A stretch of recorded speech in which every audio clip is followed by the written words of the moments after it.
클릭해주셔서 감사합니다.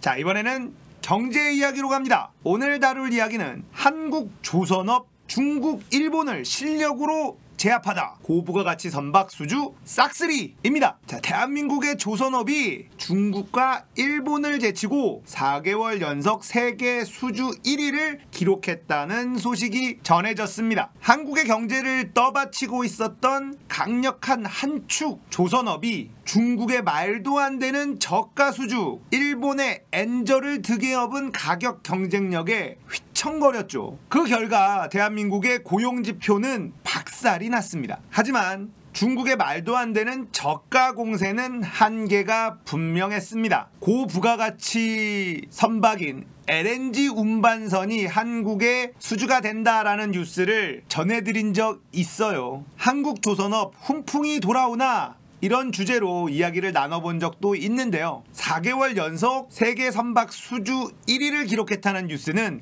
매우 고무적인 뉴스입니다. 중국의 저가 공세, 일본의 엔저 현상을 등에 업은 가격 공세, 이런 것 없이 오로지 실력만으로 이 난관을 극복한 사례이기 때문에 당분간 세계 선박 산업의 1위는 한국이 될 것이다, 이런 예측이 가능한데요. 산업통상자원부는 8일 8월 조선업 수주 실적 및 고용 동향을 발표했습니다. 8월 전 세계 선박 발주 중 73.5%에 달하는 물량을 국내 조선업이 수주했다고 발표했죠. 4개월 연속 세계 최대 수주량입니다. 자, 2012년부터 6년 연속 세계 선박시장 1위를 기록한 중국 조선업은 26만 CGT로 23.5%를 차지했고, 일본 조선업의 수주량은 빵!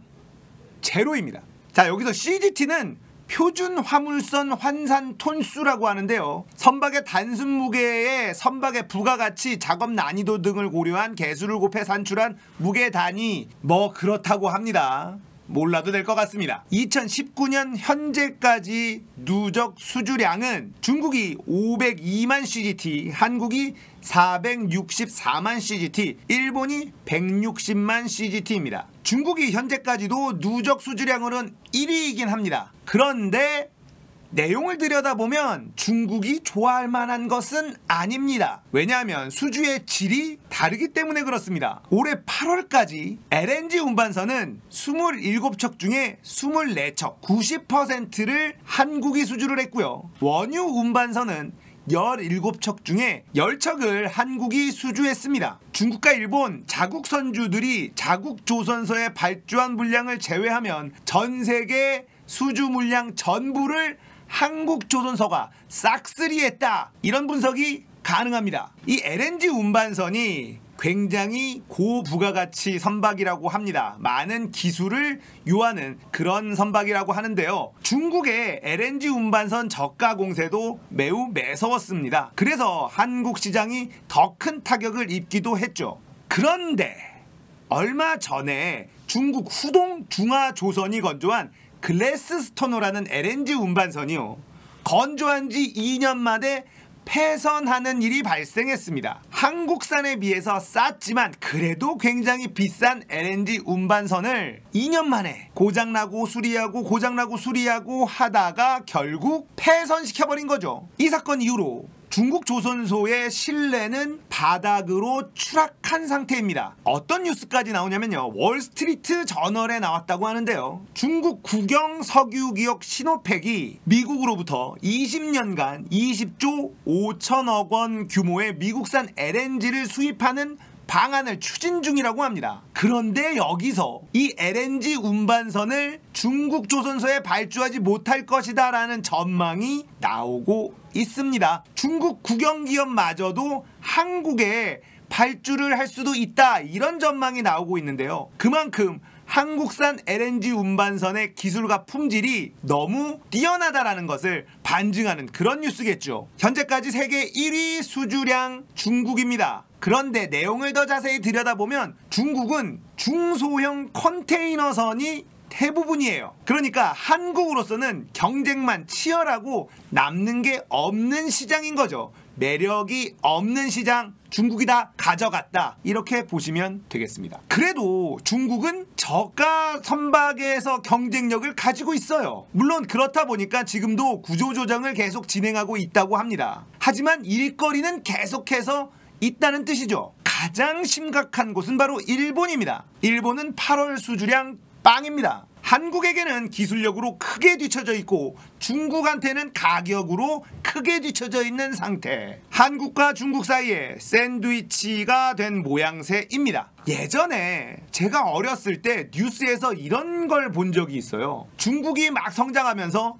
일본의 기술력, 중국의 가격 경쟁, 한국이 사이에 끼어서 샌드위치 신세를 면하기 어렵다, 이런 뉴스를 본 적이 있는데요. 조선업에서는 한국의 기술력, 중국의 가격 사이에 일본이 샌드위치 신세를 면하기 어렵게 됐네요. 작년에 미쓰비시 중공업, 가와사키 중공업이 조선 사업을 철수했다고 합니다. 5대 조선소 중에 지금 2개 조선소가 남아있는 상태라고 하는데 이 2개 남은 조선소의 미래도 밝지만은 않다고 하네요. 자, 한국의 조선업을 살펴볼까요? 얼마 전에 대우조선해양과 현대중공업의 합병이 발표가 됐습니다. 합병으로 가는 과정까지 여러가지 난제들이 남아있긴 하겠습니다만 이 두 회사가 합병이 되고 그렇다면 삼성중공업과 대우조선해양, 현대중공업의 합병된 회사, 이 두 회사로 나눠지게 되죠. 세 회사가 경쟁을 했었던 때와 많이 달라질 것이다 라는 이야기가 있습니다. 그동안에는 세 회사가 치열하게 경쟁을 하다 보니 제살 깎아먹기식 경쟁을 한 것도 사실이라고 하는데요. 이렇게 되면 과다 출혈 경쟁이 사라지게 되고 한국의 조선업의 수익 구조에도 큰 도움이 될 것이다, 이런 전망도 나오고 있습니다. 자, 한국의 조선업에 훈풍이 불고 있다는 뉴스 매우 기분 좋은데요. 조선업의 부활은 다른 여타 산업의 부활과는 조금 다릅니다. 우리나라는 반도체 산유국이다 라는 이야기가 있죠. 중동에서 기름이 나듯이 우리나라에서는 반도체가 난다. 한국 경제가 반도체에 의존하고 있는 비중은 매우 높습니다. 그렇기 때문에 일본은 한국의 반도체를 건드린 것이죠. 자, 하지만 반도체 산업이 커지면 커질수록 고용이 마구 늘어나는 산업은 아닙니다. 우리가 최근에 반도체 관련 뉴스를 볼 때 웨이퍼에 뭘 뿌리고 도포를 하고 회로를 그리고 다 기계가 하죠. 너무 정밀한 작업이 필요하기 때문에 대부분의 공정이 자동화되어 있습니다. 그래서 산업 규모가 커지는 거에 비례해서 고용 창출이 늘어나는 것은 아닙니다. 그런데 조선업은 엄청나게 많은 인력이 투입되는 산업입니다. 2010년도쯤 대한민국 조선업이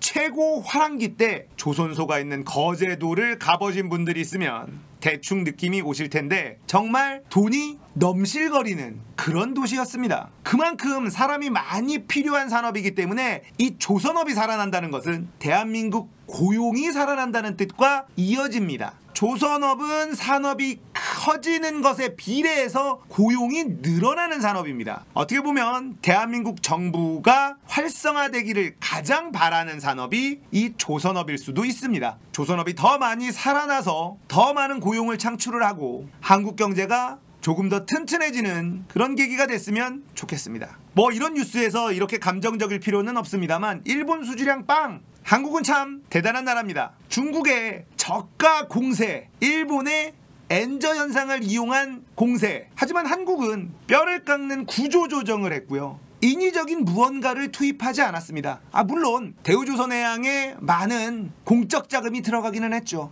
하지만 이 조선업을 살리기 위해서 중국과 일본처럼 정부 차원의 인위적인 무언가를 퍼붓지는 않았습니다. 그럼에도 불구하고 이 어려움을 뚫고 4개월 연속 세계 수주 1위를 달성했다는 것은 정말 기분 좋은 일이 아닐 수 없네요. 앞으로 세계 조선업 1위를 완벽하게 탈환할 그날까지 대한민국 국민으로서 열심히 응원하겠습니다. 조선소에서 일하시는 한국의 노동자들 화이팅입니다.